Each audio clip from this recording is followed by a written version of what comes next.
Hello and welcome to SLP Full Disclosure. I am your host, Jennifer Martin, and joining me is my reluctant sidekick, Jonathan Carey. I think that's an accurate way of saying it today. Do you feel like this is part of your community service project? Yeah, I do. So not reluctant for the guest we had, 'cause she was great, but sometimes having to talk to you is a reluctant experience. To handle the host. Yes. I'm like your your handler, like podcast producer, jack of all trades here. Somebody's got to do it. And I don't know how you picked the short straw, but this is why I call it your community service. You're getting volunteer hours.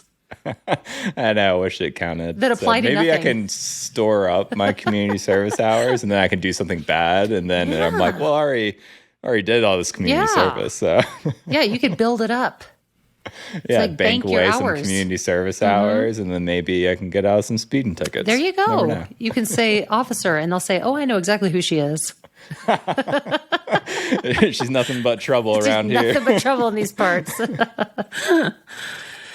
Well, you're exactly right, though, when you said our guest today, which I really have wanted to talk to her for a while, because I think something that is so important in any profession, probably even your profession, Jonathan, I don't know, but is that I think it's really easy to sit in our own silo and forget that we overlap with so many of the other colleagues that we work with, and that together we are better.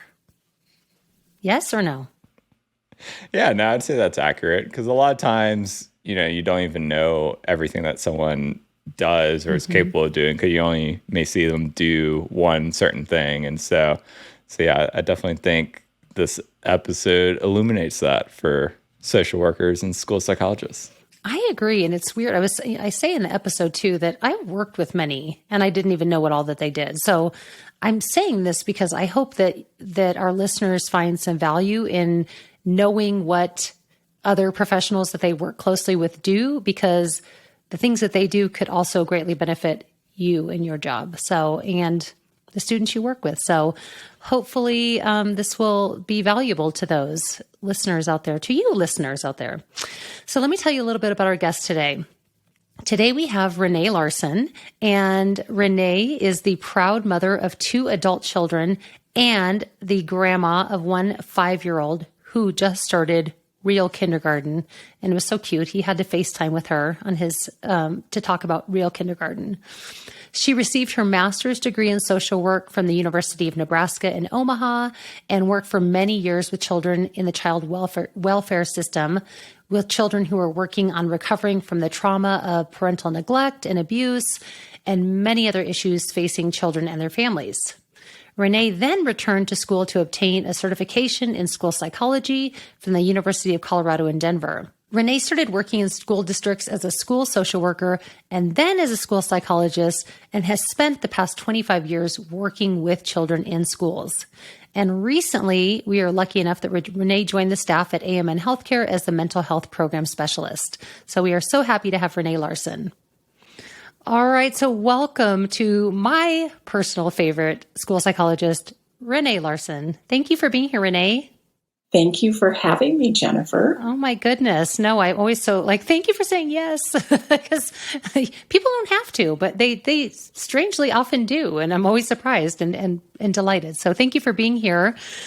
And I am really glad that we're having this discussion, because especially as the school year gets started, and I think whether you're a new grad or been working in schools for a while, I guarantee you've all worked with a school psychologist if you're working in the schools. But I do think a social worker is a discipline that not everybody has had the opportunity to work with. And I really hope that you get to one day, because they're really remarkable. But I think this is really timely to just talk about what these roles are and how speech pathologists can really partner with them, because together we can do incredible things, right?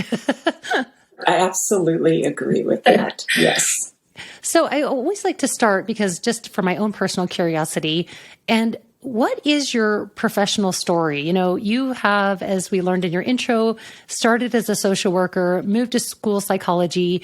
And I'm just curious, what started you down the road of social work, and then what transitioned you to the world of school psychology? So thank you for that question. I have to think back because I have done this for a few years now. But in the very beginning, I had this notion. I just thought, I just want to work with kids. And so I'm pretty sure I was much younger then, and I think someone said, "What about being a social worker?" And I said, "What's that?" And so I went on my little journey to figure out what social workers do, what I needed in terms of education in order to do social work. And that is absolutely how I started that journey. All it took, however, was my first practicum internship with students, with children, and I was hooked. And so that was many years ago. And so to answer your question, that's how I got started on the educational side of that journey. It is a full, I don't remember how many credits anymore. I think it's a full 60 credits. I went through all 6 years at the same time. I was 4 years, and I received my bachelor's in criminal justice and psychology, which gave me just enough information that I thought, I guess I'll go on and do my master's. And so then I went into a master's of social work program at the University of Nebraska in Omaha. And during that educational journey, I started working for a Department of Social Services program. That was where I did my initial practicum internship. And so that was the beginning of my journey. But I think the most important part about being a social worker is it is a full 6 years. It can be 5 years, I believe, if you somehow get a bachelor's in social work for those first 4 years. It is a full journey through education just to get to the point of being able to work. Yeah. And I think that's something that I didn't realize, even working in the field of special education. And I want to get into as well, also just even the differences, because there is a very distinct role as a school social worker, and that's who our school based SLPs will be working with. But it definitely is, it's a process. And I'm always impressed when people start and finish it, because it really is a process, just as SLP and school psychologist. And then once you were doing that, what led you to want to pursue school psychology from being a social worker? What opened that door and gave you that thought?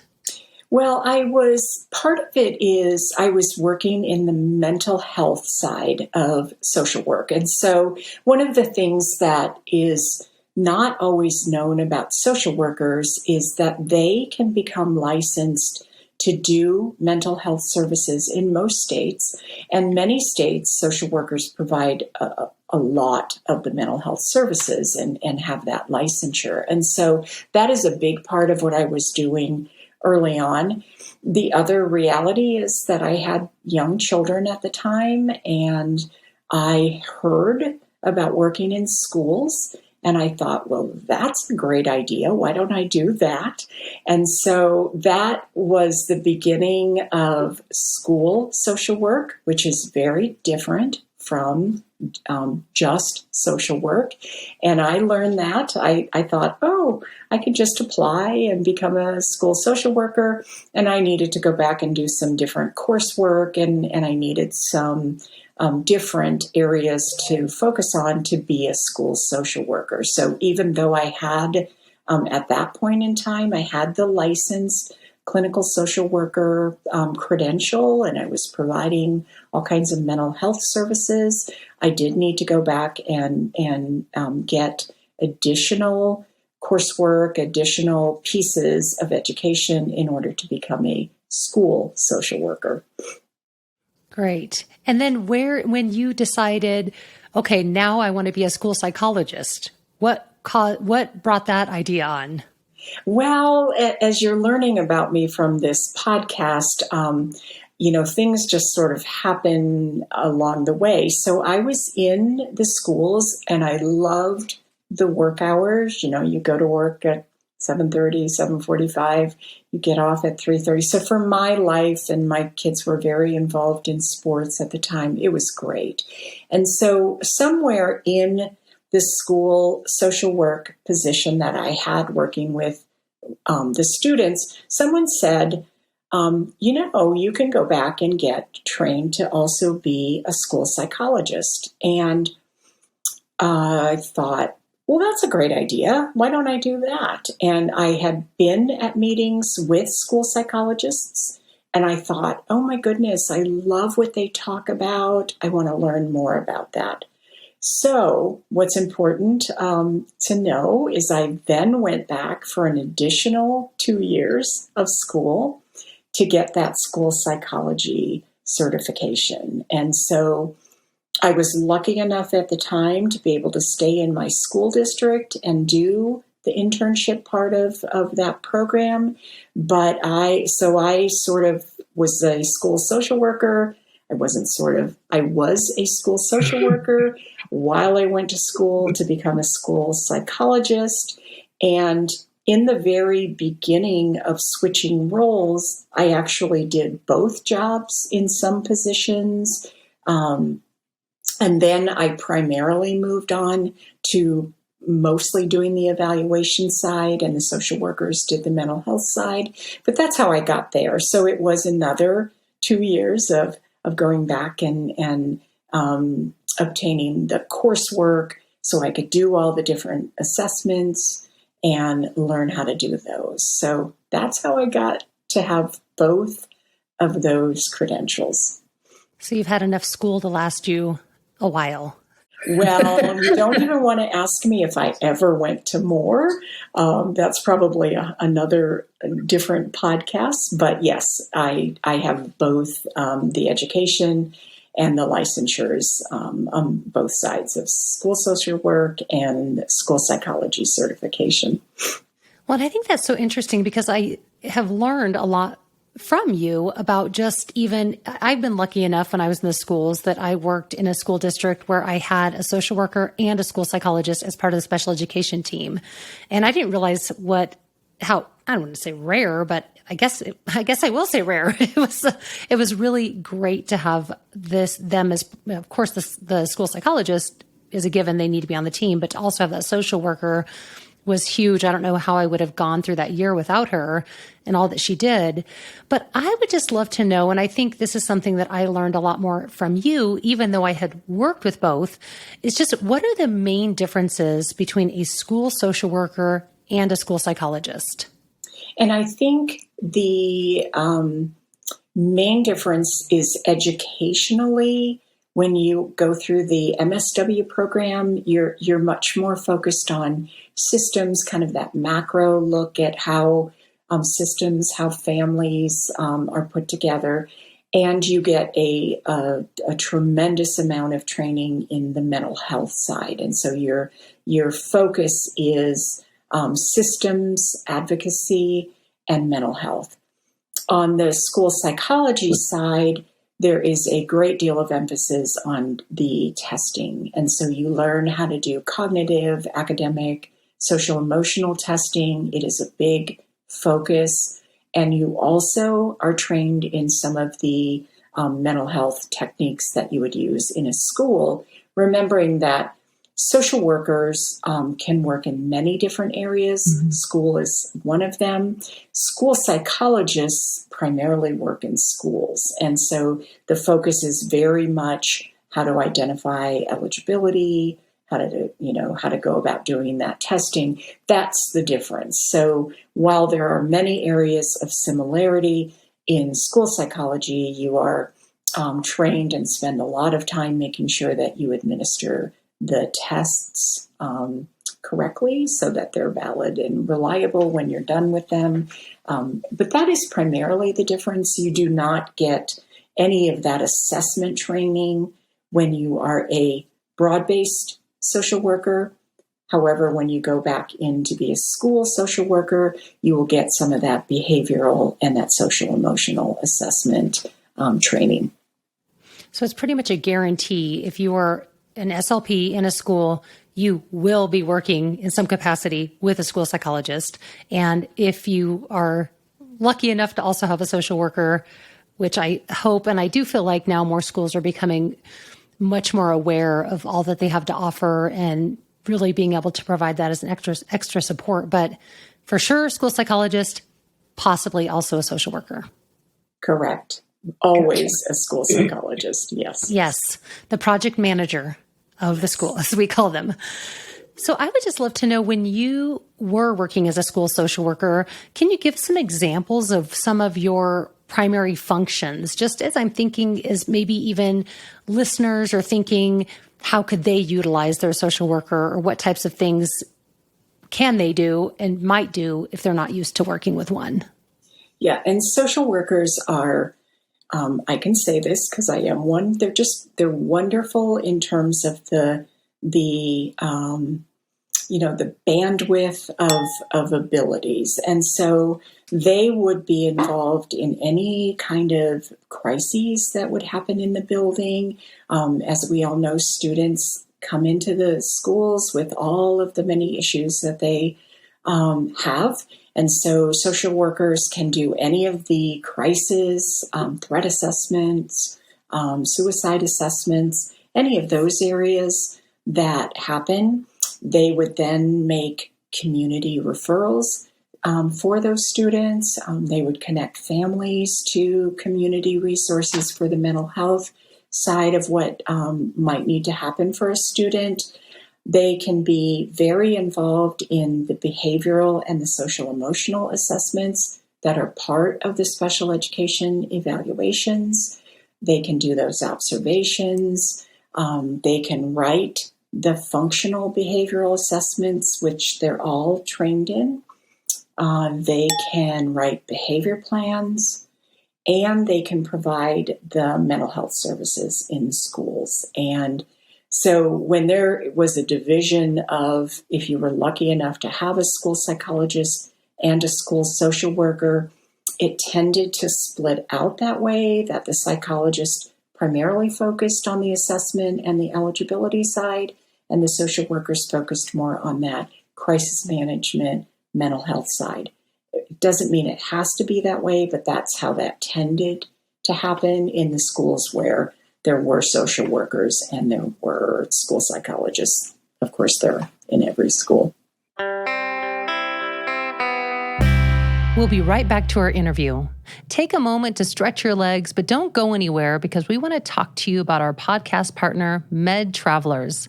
Med Travelers is an industry leader in allied travel career opportunities for a reason, featuring exclusive jobs at top-tier facilities across the United States, higher earning potential, W-2 employee status, and a flexible schedule. Med Travelers is your advocate for career success. Make sure to visit medtravelers.com to discover how Med Travelers can help drive your career forward. Again, go to medtravelers.com to start your travel journey today. And now back to the show. And just for clarification, does the school social worker only provide services to those that are on IEPs, or do they serve and can provide those services to any student in the entire school? Well, that depends on a couple of things. And so I think it's one of the areas that gets the most confusing, because some schools do have social workers, but they're not school social workers. Mm-hmm. And school social workers can be a part of the eligibility process for special education, where general social workers typically are not. They would work more with the general education students. So all districts have funding, and you all know about how funding often drives services. But Typically, a general social worker would provide services to general education students, and a school social worker would tend to provide services to special education. And again, as SLPs, there's an overlap. And so general education students are at one point typically without special education services. So there is an overlap when there's an eligibility process in place and an evaluation in place. And so those roles can overlap. But in a really general way, a general social worker tends to take care of the general education population, and the school social worker tends to help and take care of that special education population. Yeah, and that makes sense. I'm thinking back, and I know ours was in many of our IEP meetings and provided services, but I also remember going house to house with her and checking on students that we couldn't get a hold of. And so I would call them our field trips. Are we going to take field trips today, Carrie? So we had all sorts of adventures as that school year. Yes. And social workers are very trained to be very systems kind of family focused. And so, they absolutely would want to and think home visits are very much an important part of reaching out and connecting home to school. And so while all providers think that way, that's definitely a kind of a social worker characteristic of making all those community, family, school connections. So yeah, it is typical for social workers to be a part of home visits, whether it's with the SLP or the school psychologist or an administrator, whatever. So yes, I'm not surprised to hear that at all. And what are some ways that you can think of that it's best where an SLP and a social worker could really collaborate well together to assist students? I mean, whether just ideas you have or even just from your own examples, what are some things that you can think of? Well, I will say as a school psychologist, perhaps even more because SLPs are so involved in eligibility evaluations. The SLP was just side by side with myself as a school psychologist. And that is because communication, of course, is just the essence of how we all relate to each other, how we get along, how we learn. And so it was just, the SLPs to me were just so critical to help everybody understand what the communication needs were for any of the students we were evaluating. And then beyond that, what they needed to treat or take care of in terms of those communication needs. And so I would say maybe even more so than the social workers, because we were so much a part of the evaluation team.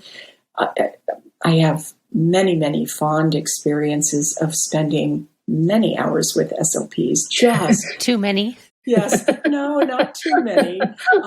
Although I have told you I took a trip with 21 SLPs one time. I know. I had to applaud you for that. I'm sure you have stories. We know. Podcast, yes. And so, but the value of understanding communication and what the needs are for a student in a learning environment where learning is not just academic, but it's social, and making sure they have all those pragmatic skills that they need. It just was incredibly valuable to really team up with the SLP on that side of it. The other side is, as you know, as an SLP, the cognitive evaluations and those communication evaluations, they often needed to sync up with each other. And if they did not, we'd want to ask the questions. Why is mine looking like this and yours looking like that? So absolutely incredibly valuable time. And again, I cannot add up the number of hours that I have spent talking with SLPs about students. And it's so valuable. Yeah, and I'm glad you pivoted to the school psych SLP relationship because, again, you're going to guarantee you will be working with one if you're lucky enough social work. But you're exactly right. I think that is such an important, I relied so heavily on the school psychologist in my schools because again, if I was testing and to see, okay, am I seeing the correct things? Or even I always like to, if possible, to have the school psychologist start their testing first because I would always go and say, okay, I'm going to start my testing next. And just to kind of see if there's anything that I needed to know or be aware of before starting. And that often would just help to just start the testing off smoother and to make sure that I was starting off on the right foot with the student. But again, for sure, before any IEP meeting, it was always so important to have that discussion because we never wanted to get into an IEP meeting and say, oh, wait, you got that? I got this. Like none of this is adding up. So I think it is such an important relationship. And if you are not staying in touch and communicating regularly with the school psychologist as an SLP, you absolutely should. And just kind of make that part of your schedule. Agreed. Absolutely agreed. Yeah. And I want to talk a little bit too about just the assessment piece, because I think that is something that is really interesting. And I definitely have my own opinions on assessments in general, but I see the value in them, but I also see the things that there's no perfect system, but I can see both sides of it. So when you are administering the assessments, how are you using that data to help make the decisions on what the students need? So you as a school psychologist, when you're looking at your data and with the SLP data, how is it helping you make those decisions? And I know that's kind of a very general question based on the student, but just high level, how would you do that? Yeah, that's about a year-long conversation. This is a thesis. Yeah, really. That would take a little while but I think in general, what we think about as a team is the most important part, and one of the differences in schools that I think is so important is that it is a team-based decision. So there is no one person who says, this is what I think. And the importance of that is that, you are looking at every area for that student. And so you're looking at that cognitive, the way that student approaches learning, thinking, and you're looking at that communication and what those needs are. You're looking at those social emotional skills, from the nursing side, you're taking a look at any medical. So it's a broad look at a student. And so you always want to be aware of when testing is off the broad look of the child, you have to ask the question, why? And so if communication and cognitive are coming out, kind of the same and, they're within a couple of points difference, and academic is way higher or way lower, it is really up to that team to ask that question, well, why is that happening? What's going on over there? And to just really search out. So there's, the rule in school, and we all know this. I know early on for speech, it's a little different, but we know no one test says it all.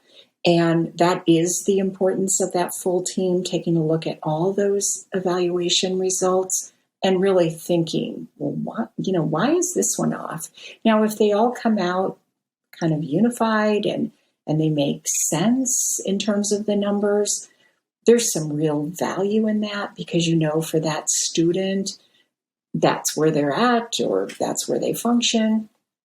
But it is really important to remember the difference between a school-based evaluation and some maybe private single evaluations is you have one evaluator doing many tests versus many evaluators looking at many different areas. And so I know I'm a little biased about schools, but the evaluations that come out of schools are amazing, in my opinion, because it's so broad-based. So the important part, and I think maybe, Jennifer, your question is really, no, one test does not speak to a child. A child is many components of many aspects of who they are. And so we would never say we would hope that we would never say because of one score, this represents this student. And I think, I've worked in a lot of different schools, and I think for the most part, teams really understand that. And I think that's what makes it so different and so relevant and so helpful. I think school-based assessments are tremendously valuable. Yeah, I agree with you so much on that because I feel like all of the different disciplines bring in a different set of eyes and expertise, but then some of that, there's quite a bit of overlap. But I love also, it's always kind of nice when all the scores align because you don't have to second guess. But there is something that I find really interesting and really to work on those kind of critical thinking, clinical skills is when they aren't. And that's when I think you really get to dig in and put on your detective hat and say, okay, what's going on here? And I think that's always kind of fun. And that's when I really loved collaborating with that team because, again, we could all kind of look at it and say, wow, look at this. I think it could mean this. And again, there's, between the teacher report, the parent report, observations, the assessments. All of that brings, so I love the reminder that it really needs to be getting your information from a variety of sources. And I know that's hard sometimes because we're spread really thin in the schools, but it's so valuable. And, I think back to some of the evaluations years ago when I think, probably everything wasn't done that could have been done. I'm sure we all have those moments where you're like, I wish I could find them and make sure everything worked out. But, I think it is so important to just multiple eyes and looking at it from all angles is going to give you can't ever 100% say we know exactly, but I think it gives you the best shot. Well, and students are in classrooms, 7 hours a day. And so the value of how they're, seated in that classroom, listening in that classroom, you can't get that data in a clinic setting unless you have a student there, for some reason, 7 hours a day. And so that's the value of school. You watch a student during lunch, you watch a student on the playground, you watch a student lining up in the hallway, you watch a student learning. There's so much value in all of that information that you can gather knowing that student is in that building 7 hours a day, 5 days a week. Yeah, I really like that. That's a great reminder and hadn't thought about it that way, but you do get the opportunity because I think sometimes people think, well, a private evaluation, now granted, they have merit too. They're valuable. But you're right. You're going to get different types of information. And I hadn't thought about all the things that you're going to see and places, settings you're going to get to observe in the school and that's where they live 5 days a week. So they're spending a lot of time there. So that's really important that they have success there. So I love that reminder. And I know this may be, I don't know if this is a controversial topic, but I know when I've looked at this before, I worked at a school years ago that used that discrepancy model, but I now am reading that it's not even allowed in some states. And what are your thoughts on that? Well, so that would be another semester discussion about the validity. In 2 sentences, Renee, what would be? So, how long thumbs up or thumbs down? How long do you want this answer to be?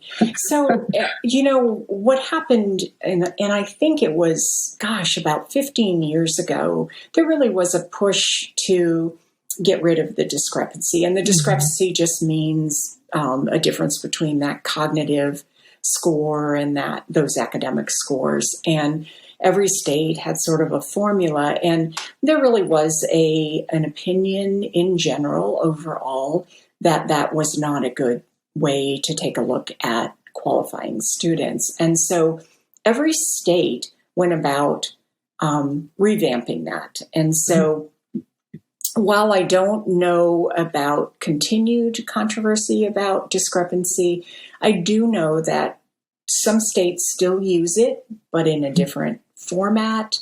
Some states do not use anything related to discrepancy because they have decided as their Department of Educations that they will not use it. But no matter what you call it, there always is sort of the need for numbers to help guide us through eligibility. And that's the complexity. So you can call it many different things, but at the end of the day, if all the numbers are even across the board, there is no discrepancy. So there is nothing that is showing itself. So that's what's difficult. So, the short answer to that question is what is really important to SLPs, anybody working in schools, is to understand how that district has determined eligibility in particular for learning disabilities. And so that's what's important to understand. And whatever they call it, probably does not matter as much as, how have they defined this? And are we making sure that we're doing all the evaluations that help reflect what they're looking for? So some use a strength and weakness model. Some still use numbers and have worked that out. So that would be the short answer to the discrepancy question.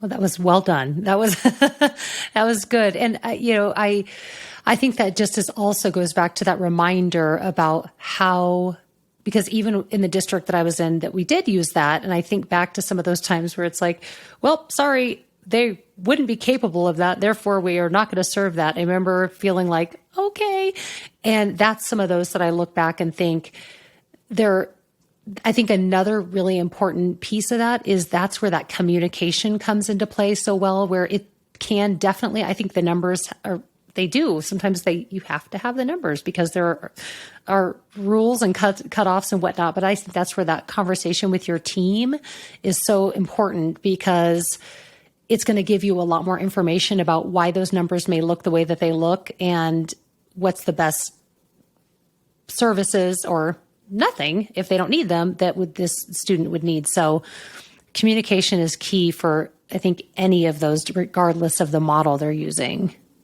Yes, absolutely. Yeah. So what do other educators not know about school psychologists that you think would be helpful? If you had to think of a few things that you're like for example, at SLP, I'm like, I don't work on S and R all day. That's not, what would you say? What would be helpful for others to know about school psychologists? I think that school psychologists would say they wish everybody understood that they have many skills beyond assessment, and many school psychologists, because they're the only ones that can do certain assessments, that's what they spend their time doing. So I think that it's important to remember that school psychologists are trained in many different areas across, behaviors, academics. They know a lot about learning. They know a lot about curriculum. We had to take curriculum classes during the school psychology educational components. So I think that they, speaking for them, would wish that people would understand that they can do a lot more than assessments. Unfortunately, just because of the situation we're in with the shortages, that's what they tend to be used for. And I think the other aspect that, and I spoke to it just in the sentence before this one, but they truly have some academic expertise. And so they are very good at consulting around curriculum or academic interventions. And I think that's really important because they do get looped in, I think, a lot to the behavioral side of what's going on for students, but they also have a lot of training in that academic strategies and things that can be done to help students learn. So I think those are the things that, from a school psychology perspective, we'd really want everyone to know. Yeah. And I think that's such an important reminder, because it really wasn't until working with you that I truly, even though I'd worked with so many school psychologists, it was the assessment piece that they did all the time. And because that's the only thing, or that's the one thing that only they can do. Not the only thing they can do, the one thing only they can do.